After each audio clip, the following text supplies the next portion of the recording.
Hey guys, I'm Carson. I, I am a fifth-year architecture student from Memphis, Tennessee. And so yeah, I actually grew up in a Christian home as well. But we were what I call lukewarm Christians. We really only went to church every Sunday, and I didn't really know Jesus or God outside of that, really. Never had a relationship with Jesus, but I knew how to be a good person.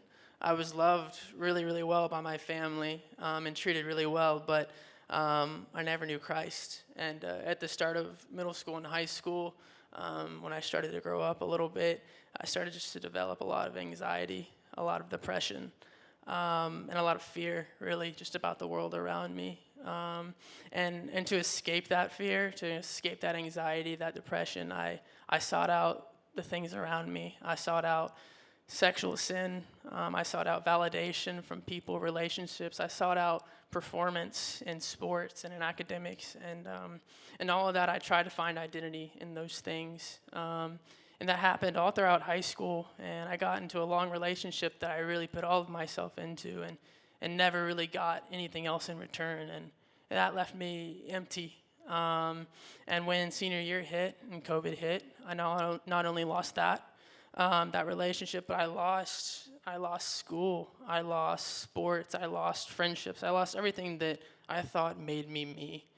And then I turned again to the only thing that I saw around me, which was just more sin. I turned to a life of just partying, of drinking, of smoking, and of just hooking up with anyone, honestly. And it was bad. And I was really just seeking out pleasure. I was seeking out happiness, whatever made me feel good.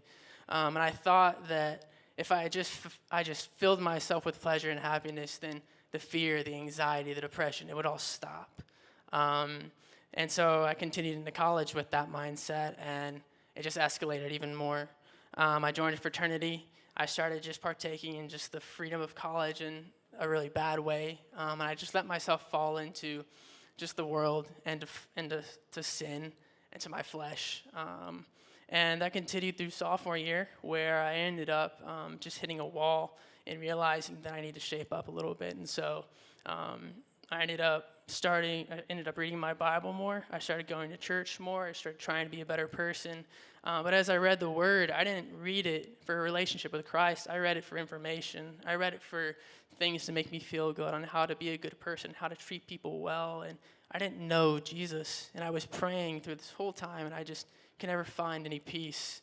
And so eventually, when all of the worldly things that I had continued to put my identity in eventually faded away again, I was left just in another pit of anxiety and depression with a need to fill a Jesus-sized hole. And in that, the Lord met me, and I started coming to Cross Church, and I met a guy named Cody Parrish, and he committed to just meeting up with me week in, week out, preaching the gospel to me, and I never accepted it until one night at Growth Track here at Cross Church. I came, and the gospel was preached to me one more time, and I realized that it wasn't something I had to earn like everything else in the world around me. It wasn't a performance. It wasn't a level I had to get to before I could earn Jesus' love and earn what he did on the cross for me. It was a free gift, and I just had to believe it and accept it. And so with that, my next step was baptism. I got baptized 2 weeks later, and I repented from my sins, and I turned towards Christ. And since then, I started serving on Dream Team, and there I met my best friend, Tate Kreiner. I met older guys who discipled and poured into me like Daniel Williams, and I eventually met my fiance, Julie Foster, here. Yeah.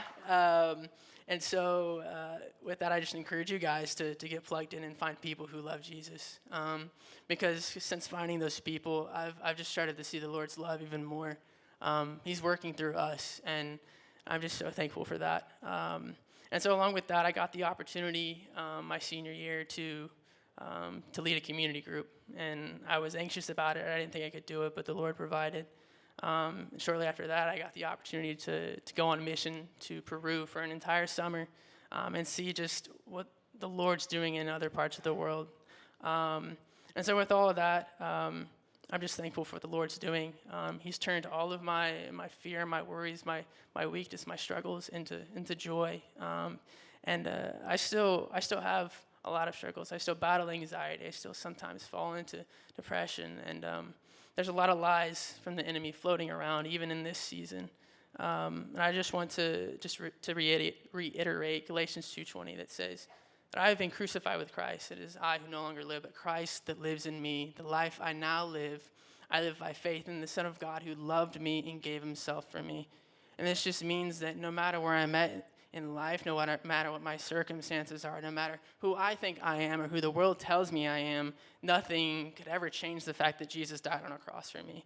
And that's amazing because the God of creation loves us and wants to have a relationship with us. And we just have to be honest with him, admit to our sin, and believe that Christ is our Savior, believe that he loves us, that he's a loving Father who wants to connect with us and have a relationship with us.